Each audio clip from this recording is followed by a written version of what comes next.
Hello and welcome to this edition of Fact or Fiction, the show that sheds light on the hottest IT solution trends and separates the reality from the hype. In this episode, we're going to tackle the topic of IT security, and specifically, automation and remediation. Fact or fiction? In the next 5 years, automated remediation will only be as good as your company's security governance policies. To me, that's a big fact. I'm a huge fan of analytics. I'm a huge fan of automation and remediation and IT security, and I think it's where the field is going. The issue is, though, is that how do you respond to just random events, right? Unless you have a workflow, unless you have a framework, they're useless.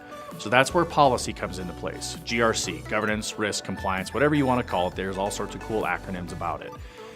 In order to know what you need to respond to, do you have a policy in place? Do you understand where the critical assets of your company are? Who are the critical people? Do you know what networks are important? Do you know what networks are ancillary? Do you know how to protect them? Do you have that workflow? Do you have runbooks? All those horrible things that we were used to in audit and GRC, we still have to have those. In order to have automated remediation be relevant and to make a difference, those policies have to be in place. So all the tool sets in the world, throwing all these neat things at them, you're just building workflows that don't have any relevance to the company.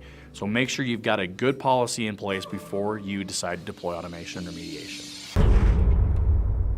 Yeah, I'm gonna take fiction on that with a slight caveat.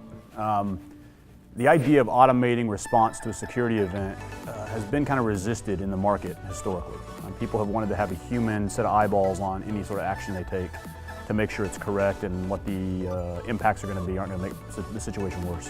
I think the model for this is going to follow really the ITIL days that we saw in the IT service management market, where you may see some slight automation, but you're going to see it really more in making humans more efficient. Things like runbooks in your SIM are going to help you understand how to respond to an event more quickly and how you can respond to that event with perhaps less skilled resources than you have to today.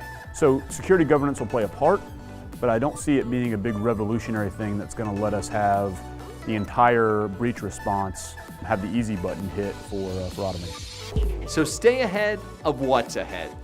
Learn more from our IT experts or chat with them directly about this and other tech trends.